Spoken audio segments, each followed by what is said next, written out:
Hello everyone and welcome to another high-low game of Age of Empires. Today we're one day past the hump and one day closer to the weekend, which, after a week of being sick, we are very much looking forward to, as we are looking forward to this matchup, where Survivalist, playing as the Armenians in red, is getting ready to take on Redphosphoru, playing as the Malay in blue.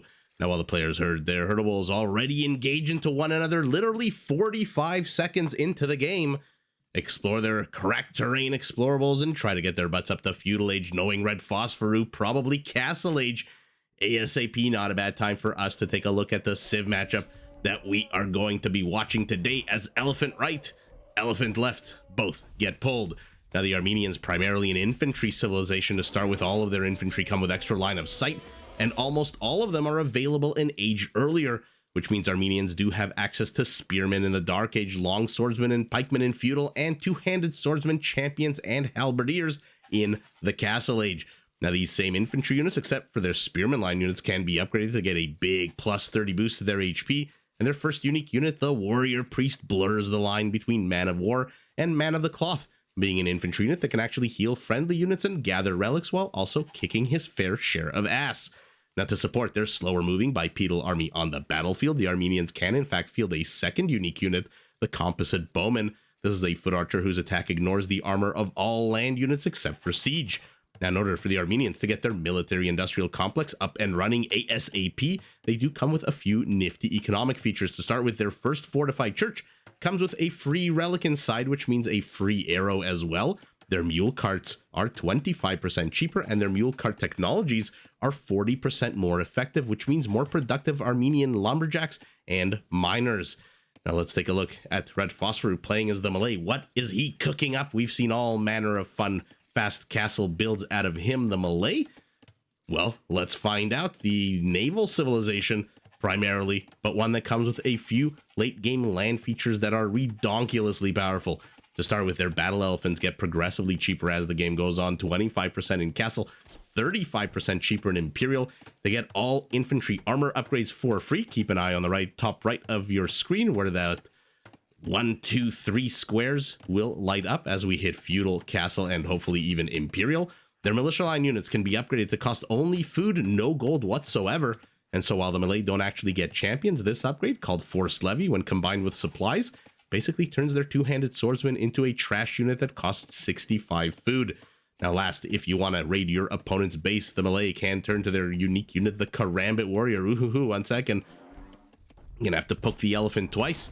As I mentioned, you want to do some late-game raiding, mid-game raiding, you can turn to the Karambit Warrior. This is an incredibly cheap, super fast, but overall kind of weak infantry unit that only takes up half of population space. If you're a lover of StarCraft, think the Zerglings. If you're not a lover of StarCraft, you have no clue what the hell that is. Well, let me give you a little example. If you've got 20 Karambits, they only take up 10 population space. Now, in order to get you these late game features and bonuses, get your butt up and start kicking butt as the Malay as fast as possible, they do advance to the next age much faster than normal, which means you can either rush to Feudal and Castle and Imperial, or if you prefer to focus on your economy, maybe play with the butterflies that are flowing from these beautiful lemon bushes. Well, you can enjoy that for a while and then catch up to your opponents. Knowing Redphosphoru, I'm assuming we're going to get to see a pretty fast castle out of him, although the Redphosphoru builds of late have relied on unique units that are wood gold intensive. And so, for example, the Rata or the Korean War Wagon. And today we find ourselves, if you wondered why the hell the scouts were already engaged into one another at the 40-second mark of the game, the big reveal. We are on Cliffbound, a map that was introduced for the Red Bull Wololo El Reinado tournament. So not an Empire Wars game, but an Empire Wars map, at least introduced for an Empire Wars tournament. One thing you'll notice about this map is a decent amount of gold and stone, a decent amount of food, a lot of wood ringing the outer image. Reaming the outer rim of the map. I don't know what the hell I was saying in that sentence a second ago. My mind went a little bit too quick for my mouth. Or my mouth went a little bit too quick for my mouth, for my mind, whichever the expression is. Basically, think of this as Socotra meets Maze Runner, because along the edges, you've got all of these various labyrinths and alleys and high grounds, low grounds, buttes and trees, and I think even dangerous animals like lions just hanging out in this alley. Okay, this is my alley, says the lion. You are not going into there. You do your drugs somewhere else. In any event, lots and lots of cracked terrain abounding on this map. If you're not familiar with how this works, this is basically parched, cracked terrain. Any structure you build whose center point touches any cracked terrain, whenever the enemy attacks it, that structure takes 20% more bonus, or pardon me, takes 20% more damage. I don't know if that's technically counting as a bonus or just a feature of the cracked terrain, but this, for example, house, very much center point between all 4 tiles, right in the dead center, is on cracked terrain. So if a normal unit, for example, would do, let's say, 10 damage, let's say a knight attacks it right now with -1. Somehow, Redphosphoru in Dark Age has a knight. Let's say he attacks this with -1 armor. That base of a 10 would do 11 damage, except now it would do 20% more. So 12, or however the rounding would work, 12.5 damage to that house. That is how cracked terrain works. The map itself, relatively small. Attack path between the 2 bases, relatively straightforward. And we already saw Redphosphoru, whose builds generally rely on finding where his opponent is ASAP, has not exactly found out where Survivalist is at the moment. And Survivalist, he knows who he's playing against. And so he's already 2 minutes away from Castle Age, is our Armenian Redphosphoru. He's getting the stone. He doesn't have the gold. Is he going to sell the wood? What is he going to do? Immediately market blacksmith. Now remember, whereas it will take Survivalist 160 seconds. So just under 3 minutes, 2 minutes, 40 seconds to reach the Castle Age. For the Malay, 96, basically a minute and a half. And so even if Survivalist were to start any minute now, okay, I'm assuming he's going to sell some resources. Oh, he has to sell some of his stone from his castle. So he clicked up there. You see 96 seconds for him. So even though it seems like he's clicked up to Castle Age, I don't know, about 5 years after Survivalist, he is going to hit it just 36 seconds behind his opponent, which is a ridiculous feature of this civilization, which is why I'm a little bit surprised he hasn't played the Malay before, but I think he's been experimenting with the Malay lately, and you can't blame him. Anything that improves your ability to get to Castle Age or improves your ability to do more damage in Castle Age, I'm assuming Redphosphoru is going to be all over that. Yeah, Survivalist hits Castle, so Redphosphoru has basically 31 seconds. He's got 717 stone. It's not a matter of if, but where he is going to place his castle. Generally, for his builds, you place a castle next to the wood and the gold, because your unique units do cost wood and gold, but the Malay units do not cost wood and gold. The Malay unique units, rather. The Karambit Warrior, cheap as it is, still does cost 25 food and 15 gold. Like Cav, Scout tries to get a little bit of damage done. So he's putting his castle smack dab in the center, protecting these 2 gold patches. So this is a little bit of a variation of the Redphosphoru build. Because of the quicker uptime, he can go up to 28 villagers instead of his usual 24. Survivalist is housed, but he's already got army out on the map as the Scout bites the dust. It was the TC that got him. Or more specifically, if we want to be as accurate as possible, it was a villager garrisoned inside the TC who, from one of these upper story windows, fired an arrow that got that horseman dead. 2. Army count to 2. Our Malay is ahead 6 villagers. Karambits are already out. Now, here is the brilliant thing about spamming Karambits and using the Malay for this kind of fast castle build. Look at this. 1, 2, 3, 4. Remember what I said about the Malay? Take a look at the top right of your screen. They get the melee and pierce armor. I guess I could just say armor upgrades for their infantry for free, much like the Koreans, for example, get them for their archers. So this unit, which, to be fair and pardon my French, is weak as shit. Look at its armor right now. 2 melee, 3 pierce. Now that, in and of itself, is not a crazy amount, but what are you facing right in the beginning of Castle Age? What are you facing? A unit that attacks on a 10, I think the Warrior Priest 11? So if you can dull 20 or so % of that unit's attack, and by the way, that's for free, remember. So I'm not surprised that Redphosphoru is using the Malay. I'm a little bit surprised it took him this long. And I'm excited to see what our theory crafter is going to come up with. For now, he is attacking into villagers. He's gotten 1 normal kill, 1 villager kill. But fortified churches work very much like town centers. You garrison your villagers inside, they fire arrows. Now, unlike a town center, this structure heals villagers lightning fast. I think this might be, bonuses aside and things like that, might be the fastest healing structure in the game. Faster than a castle, faster than a TC, definitely faster than a Khmer house, which doesn't heal units at all.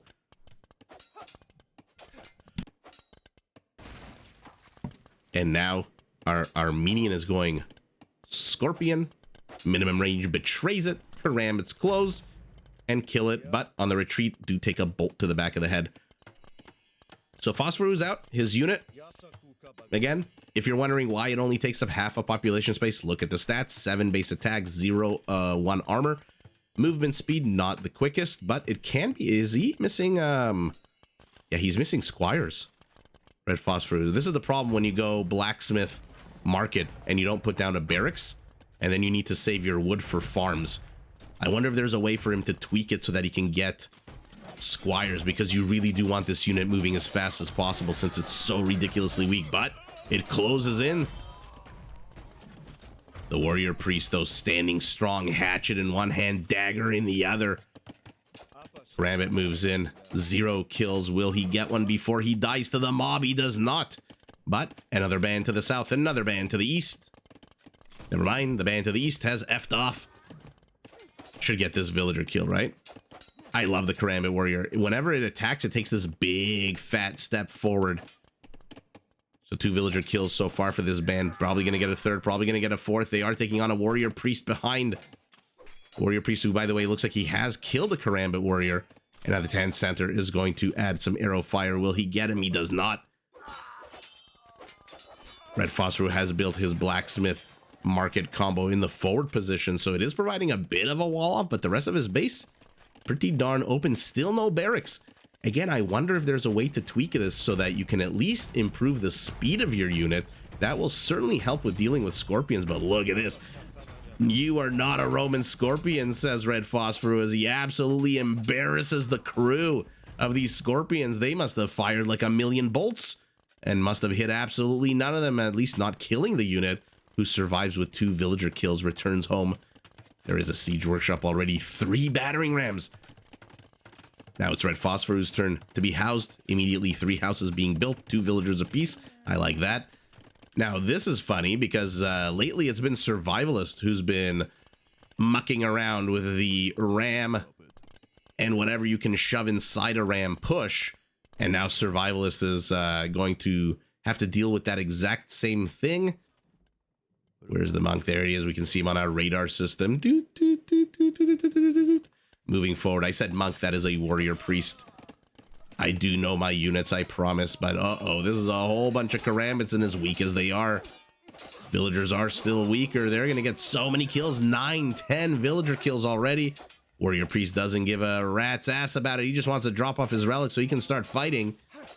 Will he get it? No, it falls in on the other side of the gold badge too. That's funny. Looks like the market has fallen as well on this side. So Survivalist dishing as good as he's getting, but he's down 14 villager kills to 0. Has killed 30 military, but that military is 29 Karambits and a scout. So we'll see what this all turns out to be. Both players going for siege. Phosphorus adding up to 40 villagers. What's his allocation like? Yeah, you see, this is the difference in the build between unique units that cost wood and gold only.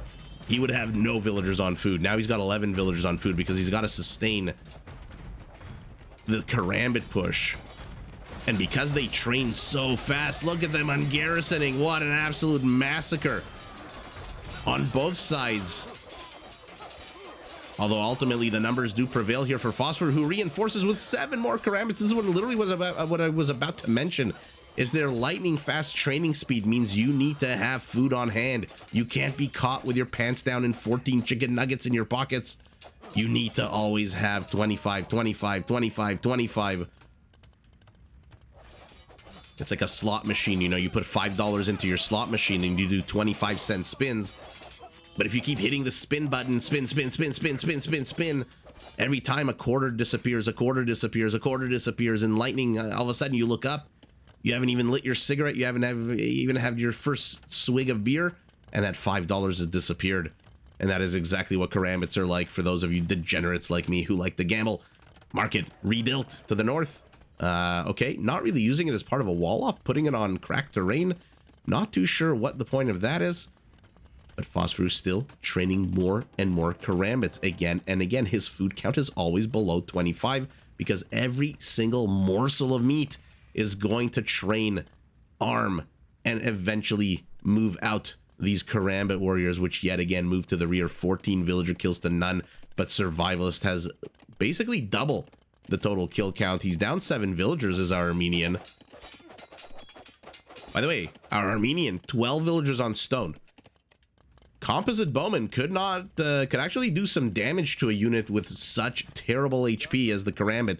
30. I believe the Elite jumps up to 45, but it'll be a cold day in hell before we get to see Redphosphoru and Imperial. He is very much a all-in Castle Age player. Karambits try to get a bit more done, get one more villager kill, run away, take more arrow fire, but survive to tell the tale. Forward Blacksmith falls as well, but you don't really need it anymore. Again, the brilliance of this strategy with the Malay, that free armor upgrade. I'm really loving this. I wonder if Redphosphoru could modify this build for the Koreans, for example. Number one, their archer units do cost 50% less wood, and if you go pure crossbows, I mean, it's as close to Commanderan as you can for a non-Commanderan unit. Oh, aggressive castle here with 4 Rams moving forward. Okay, Survivalist abandons that idea. I wonder if Phosphorus could build some kind of meta for the Koreans. Their stone miners do work much faster, which is always good. Although one not related to the war wagon. And holy shit, holy moly, the army just absolutely melting here for our Malay. And here come the golden crosses of healing as our Armenian heals every single unit that's out on the battlefield. Survivalist with another castle attempt. This time, though, there are no rams. There is nothing to contest this castle, and the siege workshop's about to fall. Phosphorus has an opportunity to get a bunch of damage done with his karambits again. They are not that expensive, but unfortunately, with one villager on food, he is now pivoting into his comfort zone. The wood gold units, 19 villagers on wood, 9 on gold. I feel like he's abandoned. I said he had an opportunity. Oh, that's a fantastic mangonel shot. That's another fantastic mangonel shot. So even though the castle will go up, he's killed a whole bunch of villagers. Was it the ram or the castle that got that kill? It was the castle that gets the mangonel kill. But it looks like not enough villagers on food means not enough food means not enough karambits. And so whereas a second ago I said he had an opportunity to get some damage done across the map, maybe run by or attempt to run by with some karambits, unfortunately, things are not looking very good for Redphosphoru, who has a big Armenian castle right in his face as the warrior priests continue healing one another. Does have this one karambit. I mean, he's down to 10 HP. I wonder if the fortified church was a different structure, whether or not Redphosphoru would have gotten a lot more damage done. I feel like with 2 or 3 karambit run-bys to the rear, he definitely could have gotten a lot of damage done if those villagers couldn't run away and garrison inside of that fortified church and add arrow fire. And now Legolas is out. The Elven Bowman, 5 damage to a unit that has 30 HP, but we're transitioning to Siege. 2 mangonels already out. I'm assuming once he gets a little bit more gold, a 3rd mangonel. Okay, now he's got the gold for a 3rd mangonel. Does have enough food for 2 more karambits. He is not actually training anything at the moment. His town center, his only town center, is under attack. He's building a replacement one to the rear. One that, by the way, oh, Survivalist, oh, so close to seeing, but he doesn't see it. Oh, the shitty line of sight, but the monk, I don't know why I keep making this mistake. The warrior priest pops out for a hot second and sees the TC. So what was at first a very shitty scouting mission turned into an okay scouting mission. to be honest, has discovered the TC to the back and now knows that he can apply some pressure elsewhere. Is this even wall? Is this even closed? I don't think this is closed. Right, he can go through here, the south, and then through one or two avenues of attack. Okay. Redphosphoru literally playing with fire as his TC burns. Army count 28 to 14. But another band of Karambits moving out. Still no squires. One of them dies immediately. Survivalist does have forging, which means his warrior priests... I didn't say monk. I'm very proud. I'm going to pat myself on the back. Warrior priests attack on a 12, which means only 2.5, 3 hits to kill this unit. It looks like that 10 HP one is doing something. Looks like he ran through the base. Probably looked to draw some arrow fire from the TC, maybe some garrisoning time out of Survivalist. And now he's engaging into the house, taking that big step forward. Yeah, Redphosphoru's got to get a lot. He's got to get a lot of damage. I was gonna say some damage, but at this point, he's got to get a lot of damage done. Town center gets another kill as that Karambit dies, and he is not gonna find anything here to the rear. He's gonna find a TC and a fortified church, both of them garrisonable by those villagers. And Karambits, they are not Teutonic Knights. They are not gonna last a long time. They're not even gonna last a short time.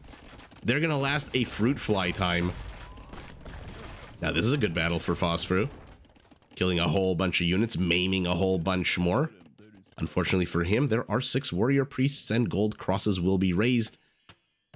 And the healing will begin. Another TC. Oh, he lost so many Karambits. Town Center 0 fortified church killed 5 Karambits so far. And the last pack of 4, the quartet of survivors, is heading the hell out of there. But something's chasing them. Will one warrior priest be enough to destroy all 4? He is, because their HP wasn't great to begin with, and it was damaged as well. Do I spy with my little eye 4 mangonels here? All right. Phosphoru does play with a super cool mod if you watch his live stream. By the way, take a look at the bottom right of your screen where his name is. That is his Twitch account. Definitely check him out. He plays with a mod on his mangonels that shows the range. And so he knows when he's approaching attack round range, which is a super cool mod. I really like that mod. And now he can, if he wanted to, engage into these composite bowmen. They only have 6 range to his 7. Be careful, be careful. Survivalist doesn't notice he had an opportunity there to maybe kill that mangonel. Siege tower. Phosphoru's back to 14 villagers on food, 20 villagers on food. What the hell is this? Where the hell is he going with these Karambits, throwing away 4 of them for absolutely diddly squat?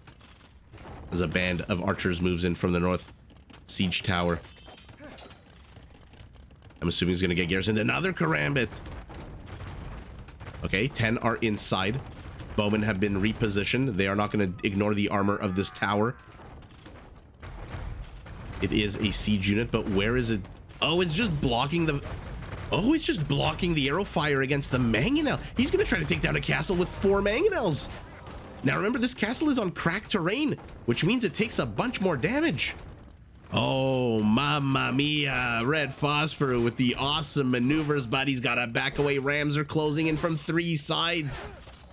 Karambits pop out of the tower. The mangonels are safe unless the ram can close in on it. I believe it is a 1-shot kill, if I'm not mistaken. 40 bonus damage. Okay, never mind. My apologies. 2-shot kill. I was thinking of capped rams and not battering rams.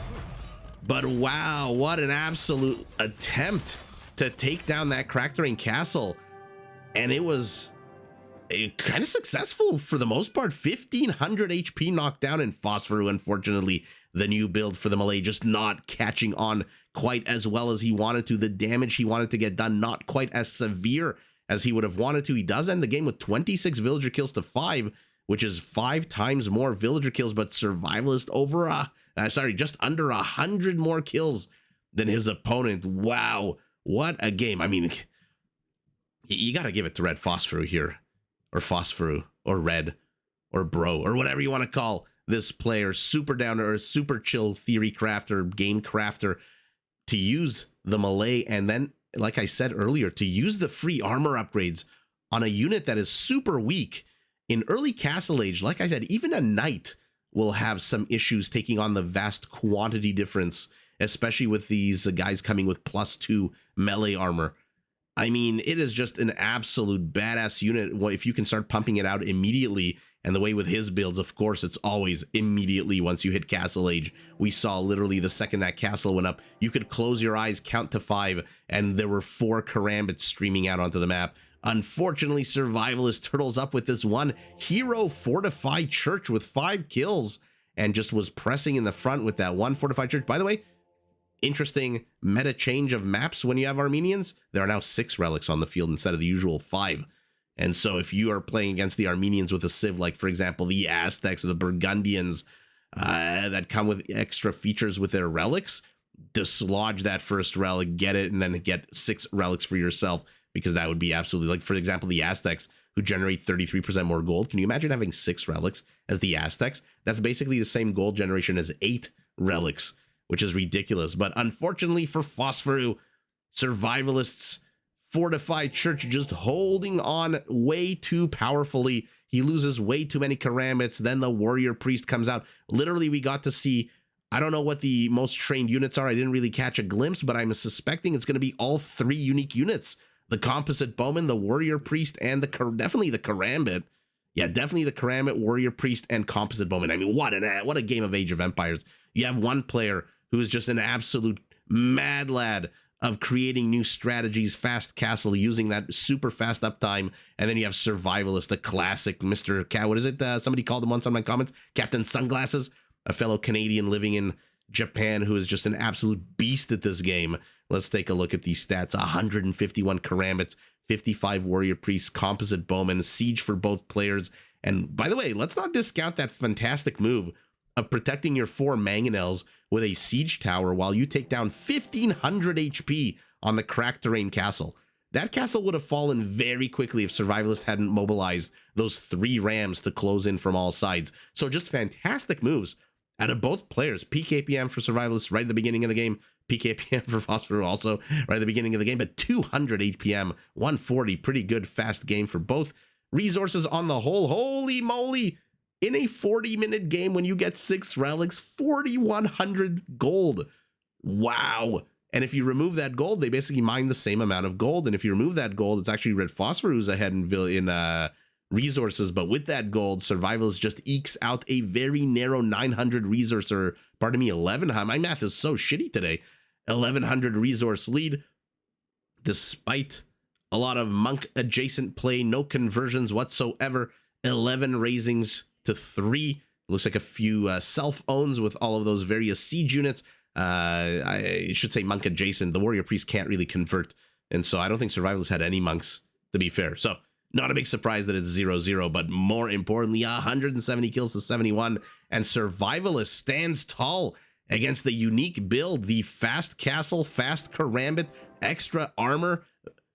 I mean, what do you do against that except stand tall? And what an absolute hero of a fortified church here to the rear, and just continually pushing back, and not only pushing back, but also pressing forward with this forward infrastructure at first. Then the castle, despite the initial attempt to lay it down, didn't really go as well as planned, because Phosphorus had, what was it, like 9,000 rams in that location. Survivalist just, bides his time, cancels it, replaces it, takes the W. But GG in a ridiculously fun game to both players.